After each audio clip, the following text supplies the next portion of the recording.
Bonjour à tous.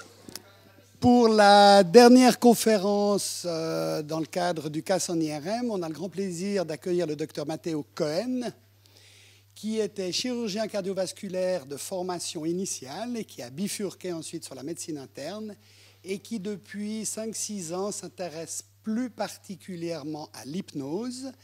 Et il va nous faire une présentation sur...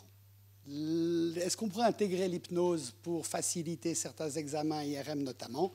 Mais il va faire un petit tour d'horizon des applications de l'hypnose. Donc, merci beaucoup, Matteo, d'avoir accepté notre invitation.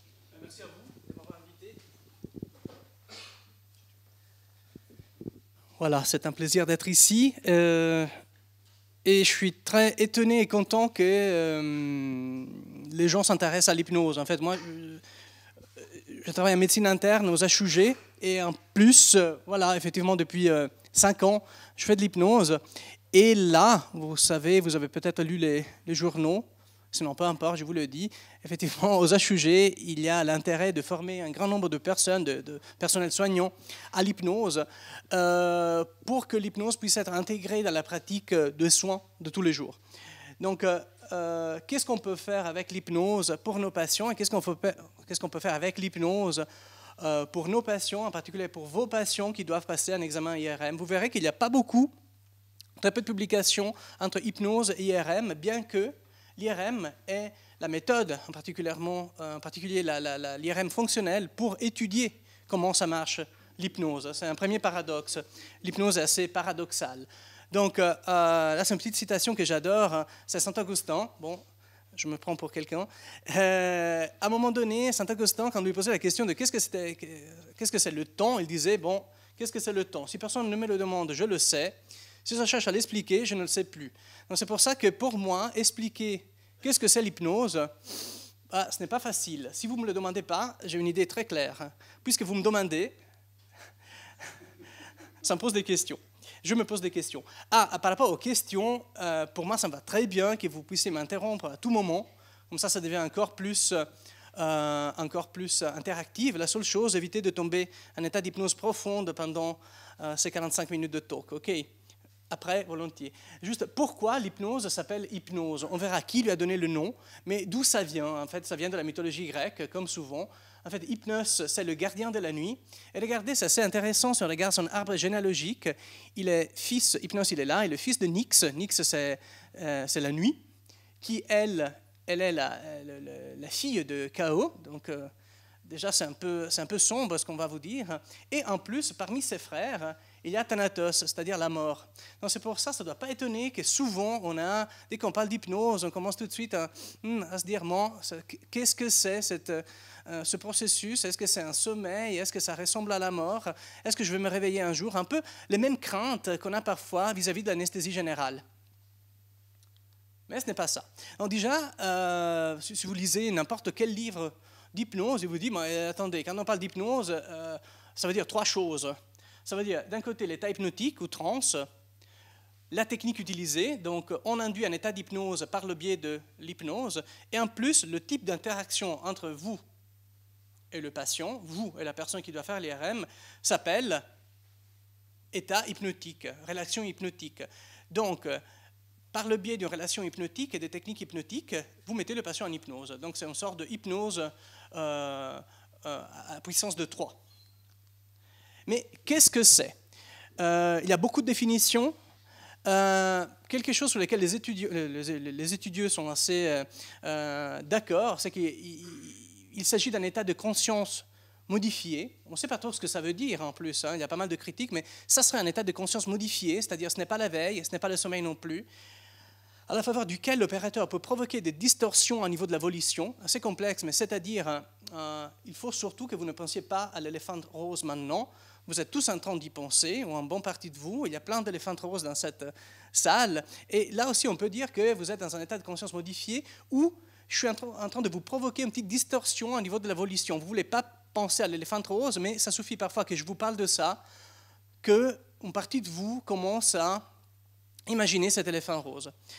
Donc c'est au niveau de la volition, de la mémoire et des perceptions sensorielles, mais qui à la fin peut être utile. Donc ça, c'était la vision de Léon Chertok, un des spécialistes de l'hypnose de 1960-70, et qui peut être utile notamment quand on doit moduler des afférences douloureuses. Milton Erickson, qui est un peu le papa de l'hypnose moderne, il dit que c'est un état d'attention et réceptivité intense, donc on est attentif, on est réceptif, on n'est pas du tout en train de dormir, avec une augmentation, encore une fois, de la réactivité à une idée ou à un groupe d'idées. C'est-à-dire que parfois, vous suggérez au patient une idée, et lui, il va travailler là-dessus pendant le temps du travail hypnotique. Mais comment ça, on le verra. Donc, quoi qu'il en soit, j'espère que vous soyez suffisamment rassurés qu'on ne dort pas. L'hypnose est à la veille, ce que le rêve est au sommeil. Et vous savez bien que quand on rêve, on est assez actif d'un point de vue cérébral. C'est un état de veille, mais tout à fait particulier, parce que si on regarde le corps de quelqu'un qui est en état d'hypnose, souvent il a une anatomie musculaire, posturale, il a la tendance, il semble assoupi, mais en même temps, il y a une activité cérébrale très intense. Capable, on dit ici, ça c'est François Roustan, qui est un des papas de l'hypnose, qui est décédé l'année passée, capable de production que l'on peut bien qualifier d'onirique. Donc c'est une sorte de dreamlike state, diraient les Anglais, d'état semblable au rêve, mais voilà, c'est sympa de rêver, mais comment tout ça peut être utile ? Mais est-ce que ça existe? Est-ce que ça a été démontré? Ben oui. En fait, il y a des études qui datent depuis les années 60 et 70 avec l'électroencéphalogramme. On sait que dans l'état hypnotique, il y a une réduction des oscillations alpha, une fragmentation, et les ondes alpha sont plutôt les ondes de la veille. Il y a une augmentation des oscillations des ondes θ qui seraient les responsables de la susceptibilité. Il y a aussi un changement de pattern des oscillations gamma. Et le neuroimaging, quelque chose que vous connaissez sûrement mieux que moi par le biais du PET ou de la résonance magnétique fonctionnelle, montre que dans les sujets hypnotisés, il y a une activation tout à fait bizarre. Là, c'était fait sur des sujets qui étaient en IRM en train de ressentir, éprouver un état hypnotique suggéré par l'expérimentateur. C'était donc des conditions expérimentales. Et il y a une activation des régions occipitales, comme si le patient était en train de voir quelque chose, mais les yeux sont fermés, donc il ne voit rien. Il y a une activation des régions pariétales, comme s'il éprouvait des sensations, mais il est couché sur table, il n'y a personne qui le touche, il ne se balade pas en forêt. Des régions précentrales, là aussi comme s'il bougeait, mais il est mobile. Et enfin, il y a une désactivation du précuneus et du cortex singulaire postérieur, tout ce que donne ou que contribue à donner la conscience de soi. Donc il est en même temps en train de voir certaines choses, mais il est mobile, et en même temps, il est entre le ziste et le zeste, il perd un tout petit peu la conscience de soi. À un moment donné, il pourrait vraiment se poser la question, mais est-ce que je suis en train de faire un IRM ou je suis en forêt ? Ou vice-versa. Je suis dans une forêt, je suis en train de rêver d'être un IRM. Ce qui pourrait vous être utile, par exemple. Donc, selon le neurosciences, finalement, l'hypnose est une sorte de somnolence apparente, mais avec une activité hallucinatoire intense. Hallucinatoire, ça fait un peu peur, mais les hallucinations, on les a tous les jours. On a l'impression de sentir quelque chose. Déjà, rien que d'imaginer quelque chose, on commence à saliver quand on pense à ce qu'on va manger tout à l'heure. C'est une petite hallucination. On peut déjà renifler peut-être l'odeur de ce qu'on va manger après. On peut déjà sentir la sensation du pain sous nos dents. Vous êtes en train de saliver. Peut-être il y a des bruits abdominaux. Voilà. Donc, et en tout ça, il y a une réduction d'une attention aux stimuli extérieurs. Mais est-ce que vous avez besoin d'un hypnothérapeute chevronné pour tomber, entre guillemets, en transe? Pas du tout. En fait, Erickson, il parlait de common everyday trance. C'est la transe commune quotidienne. Chaque 90 minutes, environ, tout au long de la journée, vous êtes dans un état de transe. Vous êtes un peu sur la lune, entre le ziste et le zeste, à côté de vos pompes, quand vous décrochez de ce qui vous environne. Est-ce qu'il y a quelqu'un ici est arrivé de s'arrêter au feu rouge? Et à un moment donné, le feu est devenu vert et c'est juste le klaxon de la machine derrière vous qui vous réveille de cet état. Il y a des oui. Est-ce que quand vous lisez, oui? Est-ce que c'est pas un peu l'état de repos? C'est un peu au-delà parce que ce n'est pas juste en train de se reposer parce que quand vous vous reposez, vous êtes bien conscient, vous dites « Ah, là je fais une sieste, je me repose ». Là, vous êtes un peu saisi par quelque chose de bizarre, où vous êtes là, pas vraiment là, et si on vous pose la question, mais qu'est-ce que tu étais en train de penser à quoi? Tu dis, je ne sais pas vraiment. Le repos, c'est beaucoup plus actif, à un certain moment. Je veux me reposer, attendez, fermez les lumières, je veux me reposer. Mais Mais apparemment, ça serait une sorte de nécessité que le cerveau a pour se reposer, ressourcer. C'est une sorte de repos un peu subliminal. On l'a aussi, par exemple, quand on est très concentré sur une lecture ou sur une tâche. Je pense que les chirurgiens sont en état de transe pour pouvoir opérer pendant des heures et des heures et des heures, ou les marathoniens. Ou si vous faites une longue marche, à un moment donné, tiens, je suis arrivé, mais est-ce que je suis déjà passé à côté de... Non, je ne sais pas vraiment. Voilà, donc ça c'est la transe quotidienne de tous les jours.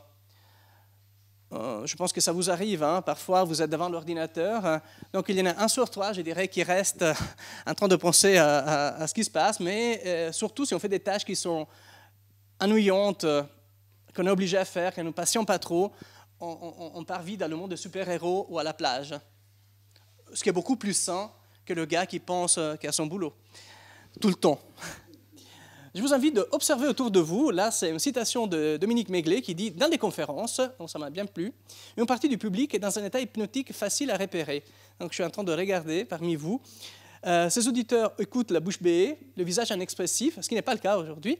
Ils sont ailleurs. Si on les interroge, si on vous interroge après la conférence, le plus souvent, ils disent « Je ne sais pas vraiment ce qu'il a dit, mais c'était bien. » En fait, c'était bien, ce n'était pas à cause ou grâce au conférencier, parce qu'il n'a pas capté, mais c'est qu'il s'est installé dans un état de transe hypnotique très confortable. Mais vous pensez bien que c'est hyper important. Je pense aussi que ça arrive avec les patients, quand ils commencent à nous donner énormément d'informations par requises, à un moment donné, on ne tient plus, on ne peut pas dire, écoutez, je suis perdu. Vous êtes un peu là, vous décrochez d'une façon, ce n'est pas le repos, c'est pour ça aussi que vous décrochez d'une façon un peu spontanée. À la fin, il vous dit, c'est clair, hein? Il y a un moment de silence, vous dites oui. Après, vous n'avez aucune idée, au moins qu'il y avait des témoins autour de vous, vous avez enregistré, de ce qui s'est passé. Mais ça vous a quand même... C'est une sorte aussi, on peut voir ça comme une sorte de protection vis-à-vis de l'invasion horrible de l'autre, parfois. Ça aussi, je ne sais pas s'il y a des lecteurs de BD parmi vous. Ça, c'est Calvin and Hobbes, c'est quelque chose que j'adore. Calvin, un peu comme moi, il détestait les maths, et donc il s'ennuyait énormément. Et vite, l'endroit où il est assis, ça devient vite un éléphant, après un ptérodactyle, etc. Et il lui faut juste la maîtresse pour le ramener, mais vite, il repart. Donc c'est quelque chose que nous connaissons tous, n'est-ce pas? Est-ce qu'il y a quelqu'un qui est toujours les pieds sur terre? Toujours? Non, ok, ça me semblait bien. Donc ça, on a parlé un peu la transe qu'on peut induire, la transe positive, la transe commune, mais est-ce que ça existe une transe négative? Eh oui, malheureusement. Grosso modo, je dirais que tous nos patients, dès qu'ils franchissent la porte de l'hôpital, ils sont dans un état de transe négative. Pourquoi? Normalement, on ne va pas à l'hôpital pour se faire plaisir. Donc soit il y a un diagnostic plus ou moins sombre qui risque de tomber, soit on risque d'avoir quand même mal quelque part, soit on risque de rester 45 minutes dans un tube. Donc, le patient, à ce moment-là, peu importe ce qui se passe dans sa vie, quand il rentre à l'hôpital, il est souvent focalisé sur ses peurs, dans un état de transe qui est dit négative. Souvent, vous voyez les patients qui ils décrochent totalement, surtout si malheureusement vous avez l'expérience de devoir donner une mauvaise nouvelle. À un moment donné, c'est tellement bouleversant la chose que le patient se repose dans un état de transe qui est malheureusement négatif, il n'écoute plus rien, le regard est vide. Parfois, ça tient sur des choses très bêtes. Vous donnez une réponse au patient qui pour nous est tout à fait rassurante, vous dites « écoutez, l'examen est tout à fait négatif ». Sauf que dans la vie de tous les jours, pas à l'hôpital, quand quelque chose est négatif, c'est qu'il n'est pas bon. Donc si vous dites à votre patient l'IRM elle est tout à fait négatif, soit il sait lire entre les lignes, donc négatif en médecine ça veut dire qu'il est positif, soit vous risquez de le foutre dans une transe négative parce qu'à un moment donné, il reste comme ça, un peu frisé, figé. Donc à ce moment-là, il faut aller le récupérer, disons, attendez, négatif, ça veut dire positif. Donc il faut commencer à le tirer en dehors de tout ça. En plus, à l'hôpital, on a des situations qui sont stressantes, algogènes, donc qui font mal, on parle de douleur induite. Et il y a aussi une façon de parler qui est malheureusement assez répandue et qui n'est pas trop thérapeutique, comme combien de fois on entend « on ne va jamais s'en sortir, je vous pique, ça va faire mal ». Il y a des études qui montrent que rien qu'en disant « ça va faire mal », ça va vraiment faire mal. Et par exemple, le « ça va faire mal », si je dis « ça va faire mal » à quelqu'un qui est stressé, je suis juste en train d'enlever un pansement, ce qu'il risque de vivre, c'est quelque chose, une sorte de déchirure beaucoup plus profonde et forte. Tandis que si on dit « écoutez, ça va être différent », ça risque de ne pas être si agréable que ça, mais ça va aller. on peut vraiment moduler tout ça. Est-ce que c'est juste une façon de dire? Mais pas du tout. Il y a un papier sur Pain qui est vraiment un journal assez important et puissant avec un bon impact factor, tout ce qui plaît aux scientifiques, en 2010, qui dit « Est-ce que les paroles font vraiment du mal ?» Ben oui. Si, là aussi, vous mettez un patient, ils ont mis des jeunes dans une machine de IRM fonctionnelle, ils ont juste parlé de douleur, sensations douloureuses, etc. Mais le patient, il était pépère, hein, il n'y avait rien. Et on voyait que le réseau douleur, à niveau du cerveau, vous ne savez pas qu'il n'y a pas une zone spécifique de la douleur, il y a plusieurs zones qui communiquent et s'activaient comme si il était en train vraiment d'éprouver la douleur que vous avez juste mentionnée. Donc oui, on peut faire du mal avec nos mots, mais on peut aussi faire du bien. Est-ce que jusque-là, vous êtes tous là? OK. Si vous êtes ailleurs, vous me dites. Je vous récupère. On va juste parler d'histoire. Pourquoi? Parce que j'aime bien les histoires. Donc, on parle d'abord de la préhistoire. Donc, d'abord, apparemment, déjà, Fred Flintstone, il se faisait hypnotiser. Et on sait qu'à Mésopotamie, donc on parle de 3000 ans avant Jésus-Christ, il y a des tablettes sumériennes où on parle déjà d'accompagnement en parole et de rituels de guérison avec les mots. On n'avait pas beaucoup, hein. Donc on utilisait les mots et, mine de rien, ça marchait. En Égypte, à 1500 avant Jésus-Christ, il y a le papyrus Hébert qui dit « Mets ta main sur l'endroit malade et dis que la douleur s'en aille ». Et effectivement, elle partait. Et bien avant les HUG qui maintenant ont démocratisé l'hypnose, il y avait déjà des temples de guérison. C'était des sortes d'hôpitaux spécialisés dans l'hypnose, entre guillemets, où les patients rentraient là la nuit, restaient là la nuit, ils mangeaient probablement des mets avec des substances hallucinogènes dedans. Il y avait aussi des encens probablement hallucinogènes. Mais le but, c'était de guérir le patient avec ce sorte de sommeil provoqué. Vous voyez là, donc c'est une reconstruction évidemment. Il y avait une statue du dieu et à côté des moines, des sacerdotes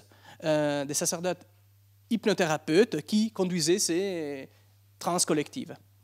On arrive aussi en Grèce, pas loin de l'Égypte, d'un point de vue conceptuel. Là aussi, il y avait des temples de guérison, ce qu'on appelle les Asclépeion, qui étaient faits en honneur de Asclépios. Et l'idée, c'est de faire vivre aux patients qui en avaient besoin ce phénomène qui ressemble beaucoup à la transe de l'éucoïmésis, c'est-à-dire un état qui est proche du rêve, où ils recevaient soit des conseils de guérison, après il fallait aller chez quelqu'un qui puisse interpréter le rêve, le sommeil, quelque chose qui tient un tout petit peu presque à la psychothérapie, mais même des interventions chirurgicales, et on est bien loin de l'invention du chloroforme, etc. À Rome, plus ou moins la même chose. Donc on quitte un moment la préhistoire et on arrive à l'histoire. Donc il y a un long silence jusqu'au XVIIIe siècle avec Mesmer. Pas lui. Je ne sais pas si vous le connaissez, c'est le Mesmer canadien, un homme de spectacle, mais lui. Franz Anton Mesmer, c'était un médecin baudois, 1734-1815, l'âge des Lumières. Et lui, il dit, attention, j'ai compris, il y a un fluide magnétique invisible qui rayonne dans l'univers. Évidemment, il ressentait aussi de l'influence de Paracels et des gens avant lui. Il disait que le déséquilibre des liquides dans l'organisme provoquait les maladies. Donc le soignant, magnétiseur, allait réorienter ce fluide d'une façon normale et coordonnée. Le patient avait des convulsions et il guérissait. Tout ça avait un apparatus scénique incroyable. D'abord, il ne soignait pas tout le monde, mais c'était surtout les classes un peu âgées et chics de la Paris de l'époque. Il avait son son appartement à la place Vendôme, où il y avait des séances collectives, où il officiait en habit de soie, de couleur violet apparemment, entouré d'aides qui étaient des garçons bien portants, une salle élégante, une musique d'ambiance, et il y avait ce sort de transe collective, où il soignait les gens, mais d'une façon assez spectaculaire.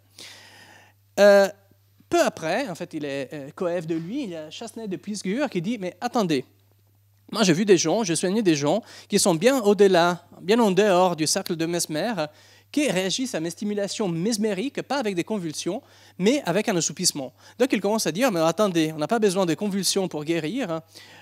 Nous, on arrive à provoquer ce qu'on appelle un sommeil magnétique et un somnambulisme provoqué. » Mais lui, encore, il disait « C'est nous, les hypnotiseurs, les magnétiseurs, qui faisons ça. » Il faut arriver à Étienne Félix Denain de Cuvière, qui était un militaire. Donc, il se auto-soignait à un moment donné. Il avait reçu je ne sais pas combien de balles dans sa jambe. Et apparemment, il avait découvert une façon de faire face à ces douleurs-là avec une sorte d'auto-hypnose il dit, mais en fait, il faut sortir de cette idée-là. L'effet, ce n'est pas le magnétisme en soi, c'est pour ça qu'on parle de magnétisme éclairé, mais c'est l'imagination. Et c'est lui, et pas Bredd, qu'on verra tout à l'heure, auquel on donne la paternité du mot hypnose, qui pour la première fois, il utilise ce terme-là, hypnose. Donc le fils de la nuit, etc. Et le sort de la mort. Il y a aussi un prêtre dans l'histoire, en fait un abbé portugais, mais qui habitait à Paris, qui dit finalement, moi j'arrive à provoquer ce sommeil, donc on commence à passer de ces états de convulsion à un état qui ressemble au sommeil, mais un sommeil lucide, parce que le patient il est pas totalement endormi, et j'arrive à le faire avec des méthodes d'induction des suggestions verbales, mais finalement c'est le patient qui fait tout. Donc vous comprenez, on est en train vraiment, c'est une grosse révolution copernicienne. Jusqu'à août 1784, où il y a une commission dans laquelle il y avait aussi le physicien Lavoisier et dans lequel il y avait aussi Benjamin Franklin, qui à l'époque, il était mandaté en France, à Paris. Il dit, mais il faut arrêter avec ces bêtises, le magnétisme n'a aucune valeur scientifique. Or, ce qui est génial, ils ne se rendent pas compte de ce qu'ils disent, je pense dans leur document officiel, il dit, mais finalement, les effets observés, donc ça veut dire qu'ils observent des effets, donc les patients vont mieux, sont le fruit de l'imagination et de l'efficacité de la relation affective entre le thérapeute et le malade, ce qui nous arrange. Il dit juste que ça existe, ça dépend de la relation médecin-malade ou hypnotisateur-malade, ça n'a rien à voir avec le fluide. Non, c'est juste génial. Il pense dire contre l'hypnose, en fait, ça nous approche de plus en plus avec la théorie moderne de l'hypnose. On arrive à Bredd, donc on passe de la France, parce que, mine de rien, cette condamnation du mesmérisme, c'est un poids lourd sur l'histoire de l'hypnose en France, donc il faut émigrer un peu plus vers le nord. Donc on va à Manchester. Braid, qui avait été initié au mesmérisme, mais était assez sceptique, initié comment? Souvent, c'était des foires champêtres où il y avait des mesmérisateurs qui faisaient leur expérience, un peu comme Mesmer de notre jour, qui a considéré le père de l'hypnose moderne parce que c'est le premier qui dit, bon, attendez, oui, bien sûr, il y a le rôle de la parole, mais je trouve que finalement, c'est un mécanisme assez physiologique parce que j'arrive à provoquer cet état différent en faisant fixer un point à mon patient. Je peux l'utiliser en clinique. Il soignait souvent des patients qui avaient des pathologies rhumatismales. Mais ce qui fait un peu le grand boom, c'est James S. Dale. Si vous lisez un peu sur Google, on peut se poser la question s'il était vraiment très éthique comme monsieur. Mais pour l'instant, il était assez génial parce que ce chirurgien-là, qu'il avait travaillé dans la compagnie anglaise des Indes orientales, qui était à Nantes parce qu'il était asthmatique grave, donc il avait besoin de changer de température, là-bas, il avait quelques idées de mesmérisme. Il dit, bon, écoutez, il faut que j'opère parce que je suis chirurgien, l'anesthésie n'existe pas encore, qu'est-ce qu'on fait? Donc lui, il fait 261 opérations majeures sans douleur. Amputation, jambes, bras, il arrive à réduire des hernies, tout ça est minutieusement noté. Tumeurs scrotales, parasitaires, on est en Inde à cette époque-là, des cancers, et on a effectivement, ça vient de son bouquin, on a des images qui sont assez gore, de gros tumeurs qui ont été enlevées à un moment donné sous hypnose. Qu'est-ce qu'il faisait? Il mettait le patient dans une pièce sombre, il passait ses mains à distance de la peau, du sommet de la tête juste à l'estomac. Pendant une demi-heure, voire davantage, le patient il tombait dans une sorte de sommeil et après, il pouvait être opéré. Or, il vient à Paris. Je ne sais pas si vous connaissez ce monsieur-là. Il est le père de la neurologie moderne. C'est Jean-Martin Charcot, ce monsieur-là. Et cette dame-là est sa patiente préférée. Elle s'appelle Blanche. Elle était hystérique, comme tous les patients de Charcot. Maintenant, on ne sait pas trop si ça existe l'hystérie. Mais là, c'était des dames qui ne pouvaient pas trop sortir de la salpêtrière. C'était des sortes d'actrices chez qui on installait l'idée d'être des hystériques. Et donc, elle restait là. Donc, c'était une sorte de show. Jean-Martin Charcot, chaque mardi, faisait ces grands rounds, on dirait, ces grandes leçons qui étaient ouvertes aux hommes de culture de la ville de Paris. Donc, c'était une sorte de hypnose de spectacle. Mais il utilise. Charcot aussi, il dit, finalement, l'hypnose est utile. Mais il a une acception assez négative. Il dit que l'hypnose est un état neuropathologique. En fait, si vous n'êtes pas hystérique, et à l'époque, l'hystérie, c'était juste une maladie des femmes, donc c'était l'hypnose, ça marchait juste sur les femmes. Évidemment, tout ça est totalement faux. ce qu'on a découvert après. Il dit, si vous n'êtes pas hystérique, vous ne tombez pas dans un état de transe, l'hypnose n'existe pas. Or, l'hypnose est très utile pour l'hystérie, parce qu'en même temps, je peux moduler les symptômes, mais qui réapparaissent après. Mais j'arrive aussi à les reproduire. Donc, il utilisait l'hypnose avec ces pauvres dames qui étaient un peu obligées, un peu sous son pouvoir. D'un côté, pour les guérir temporairement, de façon très spectaculaire. Là aussi, il y avait des secousses, il y avait des sortes de crises épileptiques presque. Et en même temps, il pouvait les réinduire dans un état hystérique après. Donc, il l'utilisait vraiment comme une sorte de scalpel. Opposé, fièrement opposé, à juste titre, je dirais, à l'école de la Salpêtrière de Paris, il y a l'école de Nancy, fin 1800, où il y avait un médecin, un hypnotiseur, un juriste, deux médecins, pardon, un hypnotiseur et un juriste. Il dit, finalement, les phénomènes hypnotiques sont un produit normal de la suggestion. Donc, tout le monde, grosso modo, est suggestionnable, donc tout le monde peut être hypnotisé, ça n'a rien à voir avec des états neuropathologiques. Là, ils étaient assez directs, vous commencez à vous sentir très fatigué, vous fermez les yeux, vous vous sentez bien, la douleur disparaît. Mais, évidemment, il y avait aussi un contexte assez particulier, mais ils arrivaient à moduler tout ça, notamment des informations douloureuses. Et on revient entre Nancy et Paris, il y a Vienne, avec Freud. Je sais que ça ne tient pas debout d'un point de vue géographique, mais d'un point de vue conceptuel, oui. C'est-à-dire que Freud, il bouffe un peu à tous les râteliers. Il va à Paris, il dit « Ah, c'est très intéressant ce qu'il fait Charcot ». Et il va aussi à Nancy, il dit « Ah, mais c'est très intéressant ce qu'ils font à Nancy ». Donc il commence, dans sa pratique, lui aussi, il avait des patientes hystériques à Vienne, la société un peu huppée de Vienne, il commence à utiliser l'hypnose. Mais apparemment, il était nul. Il le dit lui-même. Il dit « Malgré tous mes efforts, je ne pouvais mettre en état d'hypnose qu'une petite partie de mes malades ». Donc en 1924, il arrête. Il y aurait aussi une histoire un peu cocasse. En fait, il aurait arrêté parce qu'à un moment donné, pendant une de ses séances d'hypnose, il y a une patiente qui se jette à son cou et sa femme rentre à ce moment-là. Donc il est un peu forcé par des biais familiaux aussi de dire, bon, l'hypnose, c'est bien, parce qu'en plus, en fin de sa vie, il dit, mais c'était dommage que je n'ai pas utilisé plus l'hypnose parce que je pense qu'il y a vraiment du potentiel, mais il arrête en 1924. Après, on peut se poser la question si la pratique psychanalytique en soi, je ne sais pas si quelqu'un d'entre vous est jamais allé en analyse, mais c'est un peu bizarre. Vous regardez un point fixe, vous avez le psychanalyste qui est derrière vous. Souvent, il se range les ongles. Et vous parlez un peu librement. Donc, à un moment donné, vous êtes un peu amené dans un état entre le Est et le Est. Vous parlez librement de vos associations. Donc, il y a un contexte qui est assez hypnotique. De Vienne aux États-Unis, vous voyez que ça fait des sauts. On arrive à Clark Hull, qui ne m'intéresse pas particulièrement, sinon qu'il était le maître de mon préféré. Clark Hull, il était assez important pour les psychothérapeutes, mais moi, je ne suis pas psychothérapeute, donc je le connais peu. Mais il dit quand même que l'état hypnotique est une activité mentale normale. Maintenant, on commence à y croire de plus en plus. Et c'est le premier à appliquer les méthodes statistiques à l'hypnose. Et finalement, on arrive presque à mon préféré. Il y a aussi Dave Hellman à ce moment-là. Encore maintenant, si je cherche sur Google, on parle beaucoup de hypnose hellmanienne. Hellman, il n'est ni médecin, ni psychothérapeute, ni rien. Il était juste un animateur radio. Mais qu'il avait vécu pas mal de pépins dans sa jeune vie. Quand il avait 8-10 ans, il perd son papa, affreusement. Il avait été initié un tout petit peu à l'hypnose de spectacle, donc il commence à utiliser l'hypnose avec son papa pour soigner les douleurs de son père. Après, il est devenu homme de spectacle. À un moment donné, il avait pas mal de contacts entre les médecins et les anesthésistes et les dentistes du circuit de New York. Et il commence à lui proposer, écoute, je sais bien que tu n'es pas médecin, mais tu es hyper efficace, il faut que tu nous dises. Et son livre, qui est de 1950 environ, il est encore énormément lu aux États-Unis. Donc il forme des centaines de médecins et de dentistes à l'hypnose. Très rapide, en 3 minutes, les patients rentraient en transe et on pouvait lui trépaner les dents, faire des choses sympas. Finalement, on arrive à mon préféré, qui est Milton Erickson. Peut-être vous le connaissez, sinon parce qu'on parle souvent de hypnose ericksonienne, qui est un terme qui me donne un peu la...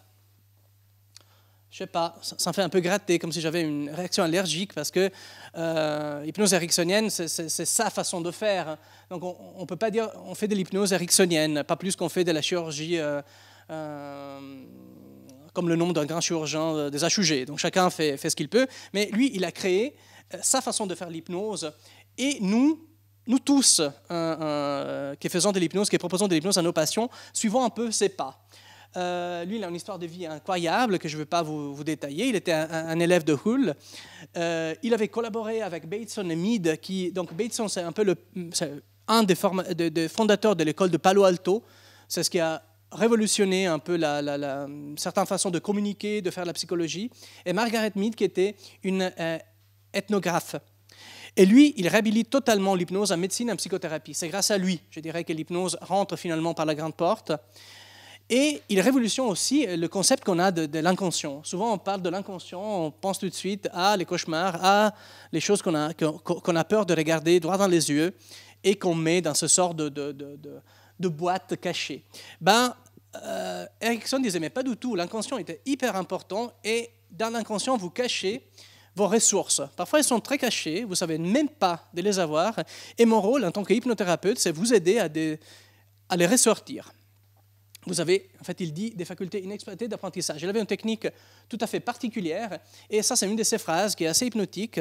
Genre, vous savez plus de choses que vous savez que vous savez. Ce qui nous laisse un tout petit peu pour comprendre exactement ce qu'il veut dire. Ça a du sens. Je vous laisse quelques instants. Sortez de la transe. Voilà, on y va. Mais maintenant, le présent. Qu'est-ce qu'on peut utiliser maintenant? Comment on peut utiliser l'hypnose? Donc, on a fait l'histoire, mais voilà, maintenant, aux sujets, qu'est-ce qu'on peut faire avec l'IRM? Qu'est-ce qu'on peut faire? Il y a juste deux personnes que j'aimerais mentionner qui sont hyper importants. Ils sont très actifs, ils sont jeunes. L'un au Canada et l'autre en Belgique. Rainville et Faymonville. Ça rime un tout petit peu aussi, c'est bizarre. Et Rainville, il a découvert que, en fait, si on suggère l'analgésie, après il faut voir comment la suggérer. Donc, si on suggère à un patient qui n'a pas mal, qu'il est confortable, on voit qu'il y a une diminution de l'activité cérébrale qui est impliquée dans la douleur, encore ce réseau douleur au niveau de notre cerveau. On arrive à le moduler qu'avec nos mots. Donc, on module les mots M-A-U-X avec les mots M-O-T-S, ce qui est pas mal. Et Faymonville, c'est incroyable, elle est une anesthésiste. Et entre autres, elle a énormément développé ce qu'on appelle l'hypnosédation, c'est-à-dire l'hypnose associée à la sédation, ce qui nous permet de réduire énormément les médicaments qu'on donne avec tous les effets collatéraux. Et je pense qu'elle a à son actif des centaines et des centaines de chirurgies endocriniennes cervicales. Là aussi, vous pouvez trouver des vidéos incroyables sur Google. Dans une, il y a une femme qui était opérée de thyroïdectomie sous hypnose. Elle lui pose la question comment ça s'est passé. Elle commence à pleurer. Donc on se dit, oulala, c'est pas une bonne pub. En fait, elle dit, mais je suis juste émue parce que c'était tellement génial. Pendant qu'eux, ils tripotaient mon cou, moi, j'étais en train de voir des choses magnifiques. Donc c'est assez bluffant. Quelles sont les indications? Il y en a plein. Anesthésie, les angoisses, les douleurs, l'hypnosédation, dermatologie, traitement des verrues, utilisation de la pluvothérapie, gastroentérologie. Il y a encore en néphrologie, quand on doit piquer dans la fistule, en neurologie, de la neuropathique, gastroentérologie. Bref, un peu partout. Tout ce qui se termine par J, y compris l'obstétrique, qui ne se termine pas par J, et l'ORL.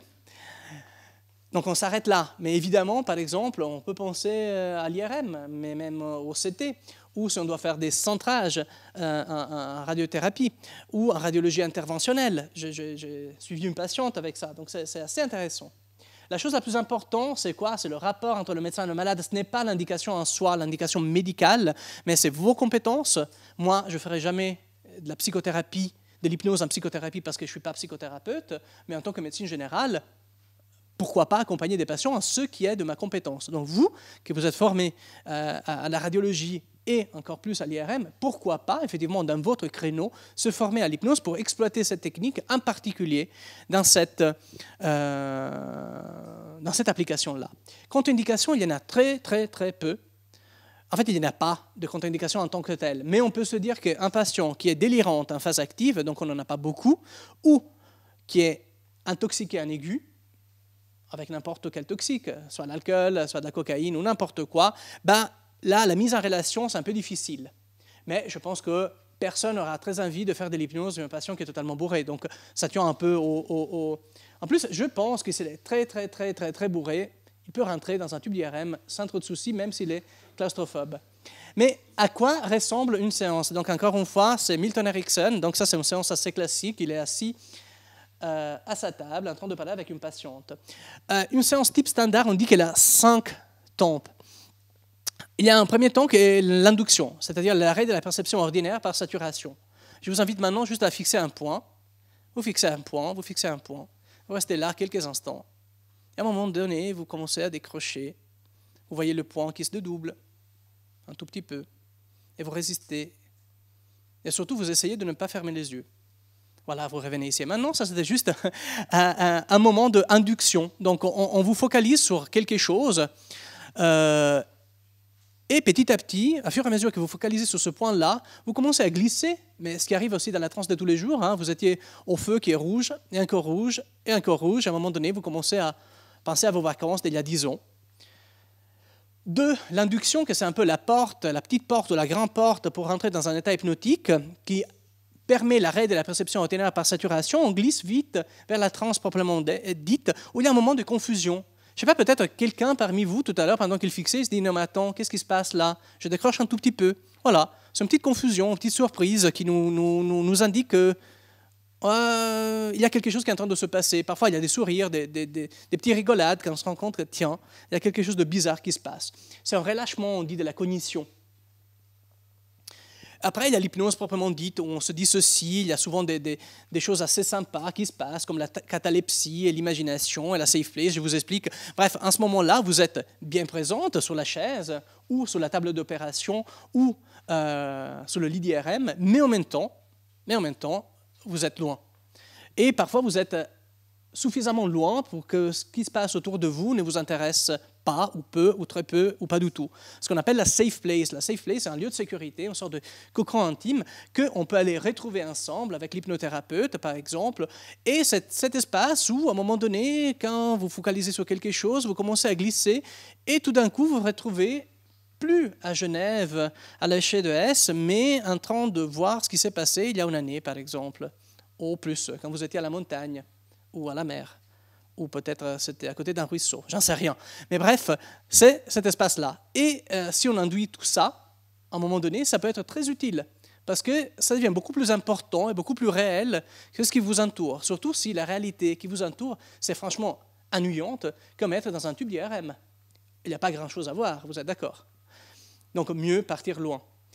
Et il y a d'autres phénomènes, par exemple, typiquement, on peut induire à ce moment-là, ça c'est très utilisé par les anesthésistes, des moments de dissociation où on peut se permettre de poser une voie veineuse à droite parce que le patient ne ressent plus son bras, il le sent froid, il le ressent moins. Ou même de la catalepsie. La catalepsie, c'est juste la possibilité de rester avec un bras suspendu pendant longtemps, on dit que c'est tout à fait inutile, mais non, parce que parfois le patient ne doit pas bouger, on n'a pas encore posé un plâtre, et donc il reste longtemps comme ça. Ça m'est arrivé avec un patient, on l'a plâtré, en fait on l'a. Il y avait l'orthopédiste qui faisait ce qu'il fallait faire, c'est-à-dire réduire la fracture, etc. Et moi je brodais autour de lui, c'était un peu à l'arrache. Toi qui tu fais de l'hypnose, viens, ok. Je dis, bon, au pire, ça ne marche pas. En fait, à un moment donné, quand il commence à plâtrer, donc c'était assez chaud, le patient il dit, mais j'ai chaud. Je dis, bah, évidemment, c'est le plâtre. Elle dit, ouais, mais vous ne me réduisez pas la fracture. Je dis, mais attendez, c'était il y a 10 minutes qu'on a réduit la fracture. Donc finalement, ça s'était bien passé, il n'avait rien senti. C'était assez intéressant pour moi parce qu'on avait fait une balade assez sympa. L'appropriation, personne parmi vous, même si c'est dans un état d'hypnose très profonde induite par Mesmer le Canadien, parce que l'autre il est mort,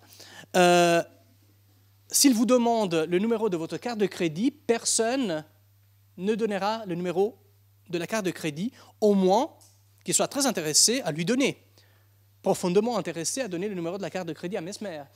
Parce qu'on peut suggérer tout et n'importe quoi, mais ça ne marche pas si le patient n'adhère pas profondément. C'est pour ça qu'on ne peut pas demander à quelqu'un de faire le coq, de faire le chien ou des choses comme ça, de manger une pomme qui a un goût d'oignon ou vice-versa. Ça ne marche juste pas, au moins que, parce que l'hypnose de scène, ça existe, mais on est un peu dans le spectacle, c'est-à-dire rien que le fait de venir ici, à côté de Mesmer, ça vous force à lui faire plaisir, vous participez à son spectacle, donc profondément, vous êtes très apte à accepter cet ordre.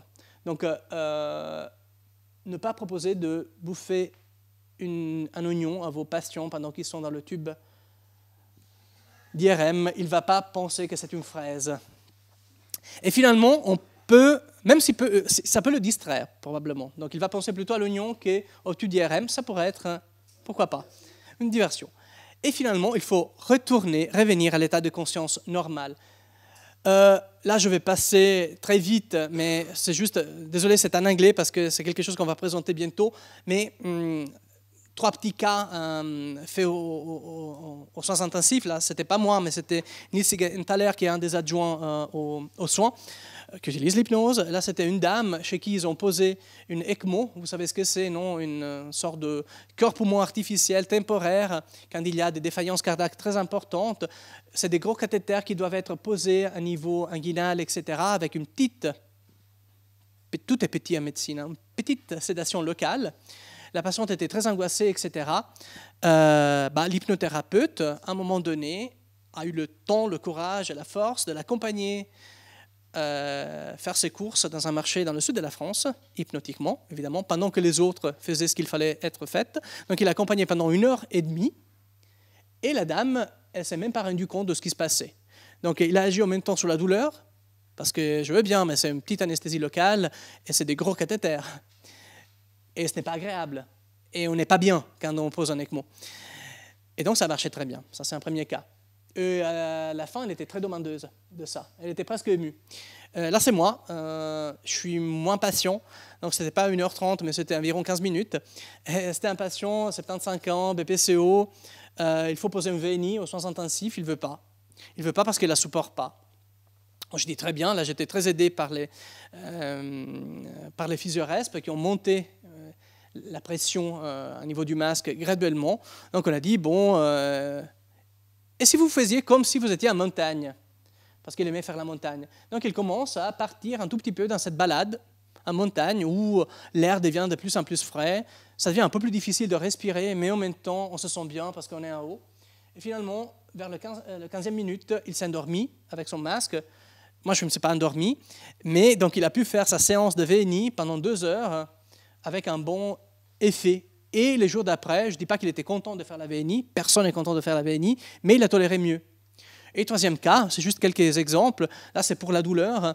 Là aussi, c'était une dame qui avait des céphalées, un coup de tonnerre, sur une pathologie neurologique un peu bizarre, une jeune patiente. Elle avait hyper mal, je ne savais pas trop quoi faire. Je dis, mais ça ressemble à quoi, votre douleur? Elle me dit à des pruneaux. Bon, c'est sa douleur, donc c'est elle. Je dis, bon, mais nous, on vous donne les médicaments, mais vous, pour vos pruneaux, qu'est-ce que vous pouvez faire? Elle a dit que ça serait bien de les réhydrater. Donc, elle a passé la nuit, même en dormant, à réhydrater ses pruneaux. Le matin d'après, les pruneaux étaient beaucoup plus hydratés et elle avait moins de mal à la tête. Évidemment, on lui a donné des médicaments, mais à tout ça, ça lui a permis de travailler, de ne pas être passive. Et probablement, comme on a montré tout à l'heure, le fait de penser à quelque chose de positif, ça va avoir des effets positifs sur la perception de la douleur. En urgence, c'est un peu différent. Là, c'est une image qui est tirée d'un livre de Gardenbrecht que je vous conseille. Et lui, il dit, parce qu'on a dit qu'à l'hôpital, le patient il est déjà dans un état de transe négative. Donc, qu'est-ce qu'on fait avec un patient qui est panique, etc. On n'a pas trop le temps de faire l'induction classique, de s'asseoir, de discuter. Où est-ce que vous aimeriez être? Il faut aller où il est. C'est-à-dire, s'il est dans un état de transe négative, on va vers lui. On n'essaye pas, on ne le fait pas de le conforter en disant ça va passer. Non. On part de sa réalité. On le questionne sur sa réalité, ce qu'il est en train de voir, d'éprouver, etc. Et avec lui, on parle de co-construction, on va construire ensemble une réalité différente. Concrètement, c'est un patient qui panique parce qu'il hyperventile, on hyperventile avec lui. Et petit à petit, avec des suggestions, on peut l'aider à ventiler plus lentement. Et l'IRM dans tout ça. Donc, j'ai trouvé assez sympa. Je l'avais dit à Alain, moi aussi je fais une seule IRM dans ma vie, j'avais 17 ans, 18 ans. Sans aucune indication, j'avais mal au cou. Donc ils m'ont dit, ah ouais, peut-être c'est les vertèbres. Il n'y avait rien de tout ça. J'avais fait d'IRM, ils ne m'ont pas expliqué comment ça marchait. Ils m'ont dit, en plus il faut que tu enlèves tes lentilles. Donc j'étais aveugle dans un tube, je ne savais pas combien de temps ça allait durer. Ça durait, je pense, au moins 45 minutes, mais je ne savais pas ce qui se passait. Il y avait effectivement des bruits tout autour, donc je ne savais pas si c'était effectivement en train de taper sur la machine d'IRM, si le technicien était mort, parce qu'il n'y avait personne qui me parlait. Donc je peux comprendre que c'est assez inconfortable. peut-être c'est exagéré, mais c'est ça que j'ai retrouvé en littérature. Après, vous me direz si c'est un peu gonflé ou pas. Bon, on sait bien que ça c'est vrai, l'espace est quand même restreint, même si ça va mieux. Et le patient il ne peut pas trop bouger en principe, au moins 30-45 minutes. Les bruits sont bizarres, hein, il ne peut pas bouger. Et apparemment, selon des statistiques, il y a entre 2 patients sur 3 qui sont quand même anxieux ou claustrophobes avant. Donc c'est des gens qui disent, écoutez, moi je suis anxieux. Et des gens qui le deviennent après. C'est-à-dire c'était tellement agréable la sensation qu'ils vont sortir de ça changés, mais pas un bien. Et selon certaines statistiques, il y aura au moins 20% des patients qui sortent du tube ou qui refusent. Là, je ne sais pas, ça me semble un peu haut. Mais quand même, c'est pas sympa, c'est un examen qui est un peu contraignant. Qu'est-ce qu'on peut faire? Qu'est-ce qu'il nous dit la littérature? Rien. C'est-à-dire, il y a très peu. Je me suis très amusé. J'ai essayé un peu avec tous les moteurs de recherche. Il n'y a que 3 papiers qui datent. Hein. Donc, en fait, je suis là pour vous proposer de faire des collaborations ensemble. Et il y a un papier, l'American Journal of Clinical Hypnosis de 1990, un autre qui est de Military Medicine. Ne demandez pas pourquoi le militaire était très intéressé, de 1999. Et un autre, the AJR, American Journal of Radiology, en 1999, qui dit Improving Tolerance of MRI Imaging with Medical Hypnosis. Donc, qu'est-ce qu'on peut faire et qu'est-ce qu'ils disent les auteurs? Il y a juste quelques propositions que je vous fais et qu'ils ont fait. Vraiment, il n'y a aucune idée. Mais tout ce qu'on a dit jusque-là, et toutes les applications différentes, j'espère que vous soyez suffisamment rassurés pour vous dire, finalement, ce n'est pas la technique en soi qui va faire une prise en charge hypnotique différente. C'est ce qu'on va faire ensemble avec le patient. Donc les choses sur lesquelles, les axes, je pense, sur lesquels on pourrait travailler, c'est les suivantes. Effectivement, si vous avez le temps de vous former, et une fois que vous vous êtes formé, si vous avez le temps de parler avec le patient et de co-construire un espace, ce qu'on appelle une safe place, préalable, que le patient puisse aller visiter pendant l'examen, ça serait juste un cadeau. Ça va durer 30 minutes. On a déjà fait ensemble plusieurs séances. On sait bien que vous allez être à la montagne. Je vous ai appris des techniques de auto-hypnose pour rentrer dans cet état-là. Vous allez retrouver tout ça dans ce tube. Peut-être, vous n'utilisez pas le mot tube. Après, on peut suggérer du confort. C'est-à-dire que, plutôt que dire... Bon, c'est un peu dur, hein, ça bouge, hein, ça fait beaucoup de bruit, mais ça, vous le savez.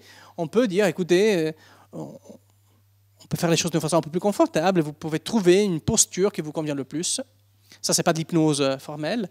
La distorsion de la perception temporelle, c'est quelque chose qui arrive. Vous savez bien que quand vous êtes en train de vous amuser beaucoup, ça passe très vite. Tandis que parfois, les conférences du jeudi qui durent entre midi et 13h et on a envie d'aller manger après, ils ont l'air de ne se terminer jamais. Donc, vous savez qu'il y a la possibilité de faire des distorsions temporelles, ça existe. Mais comment on peut utiliser tout ça? Bon, déjà, je peux vous dire qu'un patient qui est dans un état d'hypnose, ou nous-mêmes, quand on est dans un état d'hypnose, on dit, tiens, la séance, ça durait quoi, 5 minutes? Et après, il dit, mais non, moi je suis en train de causer depuis 55 minutes. Donc, ça existe. Comment pouvoir utiliser tout ça?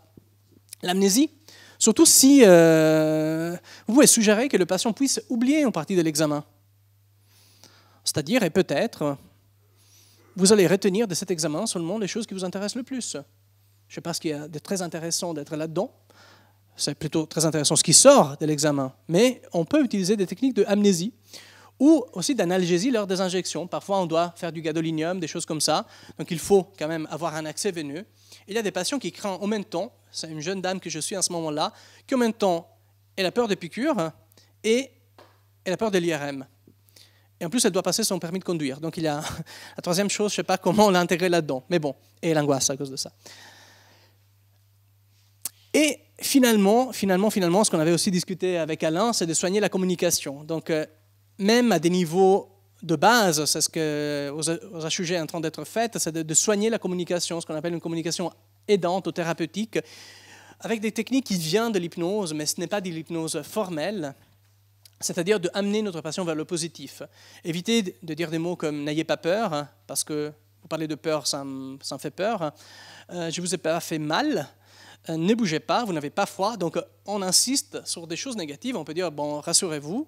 Comment ça a été? Avez-vous assez chaud? Est-ce que vous êtes suffisamment confortable. Donc, amenez tout ça vers le positif. Tout ça parce que vous avez vu ce papier de 2010 de Payne qui vous dit que si vous parlez de douleur, le réseau douleur va s'activer. Donc là, on est à la fin. J'avais trouvé ça assez intéressant. Voilà, ne faites pas ça. C'est une façon de faire de l'hypnose, mais un peu détournée, avec le technicien qui dit que il y a certaines personnes qui trouvent le tube d'IRM assez claustrophobique. Oui. Ça, ils ont quand même de la chance, hein, parce que ça peut mal passer. Et de toute façon, ne pensez pas au fait d'être intérêt vif. Et ils le quittent. Donc ça, c'est une forme d'hypnose très puissante, mais l'idée, c'est d'aller vers le contraire de tout ça. Donc, je vous remercie pour votre attention. Je remercie aussi quelques personnes qui sont listées là. Alain aussi pour m'avoir invité, évidemment. Mais Adriana Wolf et Clarence Sikris, qui sont les responsables du PHH, le projet hypnose HUG. Nils Segenthaler, avec qui j'ai travaillé au sens intensif. Martine-Louis Simonet et Jean-Luc Reyny, qui sont les deux profs de la médecine interne. Et en fait, Martine-Louis Simonet qui vient de partir à la retraite et Jean-Luc Reyny qui vient de commencer. Et la docteure Estelle Faez qui m'a aidé avec les images. Et voilà, keep calm and try hypnosis. Et si vous avez des questions, suggestions, retours, propositions, je suis là encore quelques minutes. Et sinon, je suis joignable par mail. Avec plaisir. Merci à vous.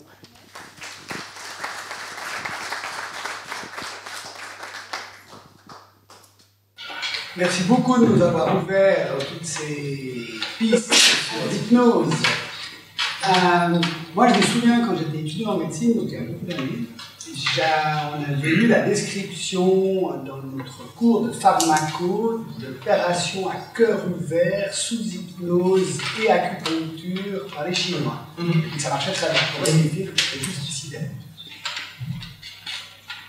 Du point de vue pratique, un TRM confirmé qui voudrait avoir cet instrument que l'hypnose a utilisé, comment est-ce qu'il pourrait s'y prendre pour se former en hypnose? Il y a 2 voies, voire 3. La troisième, je ne la connais pas encore. La première, c'est que s'il travaille aux HUG, par exemple, il peut envoyer un email à Adriana. Je pense qu'il y a aussi un email institutionnel pour le projet hypnose et demander d'être formé à ça. L'idée, c'est que le 10% de tout le monde qui travaille aux HUG soit formé au moins à la première partie de l'hypnose, c'est-à-dire à 10% du personnel soignant. Oui, médecins, aides-soignants, infirmiers, techniciens en radiologie. Déjà pour ce qui est la communication aidante ou thérapeutique. Et certains vont au-delà, donc ils se forment pour pouvoir être eux-mêmes à l'intérieur de leur service, donc dans ceux qui complètent le plus, dans leur capacité. Je répète, moi je ne suis pas psychothérapeute, donc je ne pourrais pas proposer la psychothérapie. Être formé à ça pour pratiquer à l'intérieur des HUG. Sinon, pour des gens qui ne travaillent pas aux HUG ou qui à un moment donné pensent de s'installer ailleurs ou faire l'hypnose ailleurs, etc., il y a l'IRIS, l'Institut Roman d'Hypnose Suisse, qui a un cours pour les soignants qui est dans le Valais, qui est très bien. Je connais quelqu'un qui le fait et qui me confirme. C'est Solène, Henri, qui travaille au sens intensif. Ça serait... Après, il y a d'autres formations en France, par exemple. Mais... Ça dure combien de temps ces formations?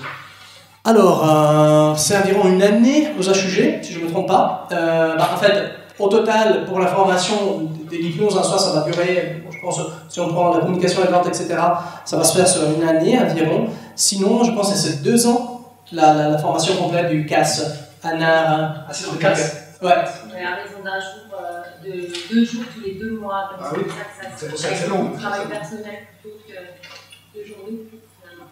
Moi, HUG, ça peut être plus rapide, ça peut être sur 6 mois. Oui. Ok, mais c'est la même densité, c'est une vingtaine de jours d'enseignement. Parce qu'en cas, c'est 22 jours. Le cas, c'est plus dense. Plus dense que ce que vous faites aujourd'hui. Et la différence aussi que voilà, le CAS, ça ouvre aussi sur d'autres choses, tandis que aux HUG, à juste titre, hein, c'est plutôt formaté pour des gens qui doivent travailler à l'hôpital, avec les enjeux de l'hôpital, etc. Oui. Pour info, je l'ai suivi une formation en France et c'était 5 jours. 5 jours. Mais budget général? Radiologie IRM. Voilà. Radiologie, hypnose. Ok. Excellent, ouais, c'est bien. Ouais, ça existe effectivement. Il y a c'est ce que je dis. En fait, si on fait quelque chose de très ciblé, pourquoi pas. Après, le CAS ouvre sur des choses un peu plus vastes, c'est-à-dire des gens qui éventuellement pourraient s'installer un cabinet et proposer, sur la base de leurs connaissances, compétences, de l'hypnose pour des problèmes un peu à côté. Je pense qu'on va essayer de faire quelque chose. Plaisir. Oui. Peut-être une question très pratique, je vois bien tout le côté positif que peut avoir, je vais parler bon terme, la communication aidante, positive ou comme ça. On peut, j'imagine, assez facilement dans un flux de travail, mettre dans son activité quotidienne. Par contre, si on va un peu plus loin, je parle bon terme, je ne suis pas un spécialiste, hein, qu'on a un petit schéma, justement comment on arrive dans cet état d'hypnose, ça demande du temps. J'imagine aussi une formation, un savoir-faire. Oui. J'imagine des patients plus ou moins réceptifs. Et puis, de nouveau, hein, je ne travaille pas à l'IRM particulièrement, ou je ne travaille pas du tout particulièrement. Mais quand il y a le flux, c'est bien. Moi, je fais comment avec un dictateur, comme radiologue, au hasard, docteur Mémile, non, je plaisante, mais qui va. Je sais pas, l'IRM, c'est pas ça. Il y a un programme qui est quand même assez serré. Moi, les 2-3 fois que je fais l'IRM, je saute sur la table, faut que ça envoie, quoi. Je fais comment pour inscrire ça dans la routine quotidienne sans l'anticiper? C'était un peu ça. Il y a peut-être la collègue qui a une réponse. Moi, je peux vous répondre. Il y a un centre dans le Valais qui fait ça, il met une vacation spéciale IRM hypnose, et il y a une technicienne qui prépare le patient dans la cabine. Quand l'IRM est finie, elle installe le patient, elle le replonge dans la transe, et dès que c'est fini, elle le ressort de la transe, et elle le sort correctement en cabine. Le workflow n'est pas du tout diminué, juste une personne en dessous. C'est pas du temps de machine, c'est du temps technicien. Après, juste une chose. C'est quand même un peu des ressources. Oui, mais. Non, j'aimerais revenir là-dessus. Une des manières d'utiliser une IRM correctement, c'est de la faire marcher par vacation. Il y a des endroits ça marche très bien, mais d'autres endroits ça ne marche pas. Et quand on a des examens compliqués avec des patients lourds, on les regroupe dans une même vacation, on se donne d'autres moyens parce qu'on doit absolument faire l'IRM. C'est exclu de faire en état de surprise dans une vacation normale, tout d'un coup, un patient va faire l'hypnose. Ça, on fera que du mauvais boulot, on va se stresser, c'est pas du tout ça. Si on veut sortir la substantifique moelle de l'hypnose et passer sur nos machines, les patients qui autrement n'y rentreraient jamais, il faut, comme elle raconte, c'est très simple pour quelqu'un qui est en stress, qui dit écoutez, peut-être que si on se revoit dans de flou, sur la vacation hypnose, on pourra vous aider, on va vous apporter les outils, et là, j'en suis sûre que ça va bien se passer. On lui a donné déjà quelque chose qui va être positif pour lui, et dans ce cas, il dit tout de suite. Je répondis juste sur une chose. C'est vrai que l'hypnose pourrait sembler une technique assez longue, ce qui est le cas parfois. Mais ça dépend, parce que si on a un patient qui a un état de stress, d'angoisse importante, d'urgence, moi je travaillais dans le 80 aux urgences et 80 aux soins, donc on a des patients, voilà, on n'a pas beaucoup de temps, et ça marche très bien, d'autant plus dans l'urgence, puisque le patient est en train de se noyer, donc dans son angoisse, dans ce qui est en train de se passer, etc., il est d'autant plus preneur de ce qu'on lui propose dans le bien. Et quant au est-ce que tout le monde est hypnotisable, c'était un peu une partie de la question. On dit qu'environ le 90% des gens, 100% sont hypnotisables. Après, on peut bénéficier de l'hypnose, même si on est à 100% des gens qui ne sont pas hypnotisables. Nous, on est en train de travailler là-dessus sur le site de Plus Roseray, notamment par rapport aux tentations. Je pense que je rebondis un peu sur votre question. Je pense que ça dépend aussi de ce qu'on fait. C'est-à-dire si effectivement on fait de la conversationnelle, c'est quelque chose qu'on peut commencer en cabine et puis effectivement y aller tranquillement et le faire au décours de l'examen. Si on part sur une hypnose formelle, il faudra peut-être un petit peu plus de temps et de manière à prévenir aussi le patient de ce qui va se passer, que ce soit lors d'un premier rendez-vous ou par téléphone initialement. Ça dépend aussi ce qu'on veut faire. Ouais. Après, je crois qu'il y a une éducation globale à mettre en place aussi sur la façon de communiquer, et ne serait-ce que déjà travailler sur la communication positive. Ça peut déjà répondre à pas mal de cas sans être obligé d'avoir appel à l'hypnose formelle. Là, on a déjà fait quelques cas sur l'hypnose formelle sur les HUV, où on a déjà des bons résultats qui sont plutôt encourageants. Et je crois que si on montre aussi que ça fonctionne, le temps à disposition en parallèle, on réussira à l'obtenir. Ah, bien sûr. D'autres questions? Des états de transe profonde?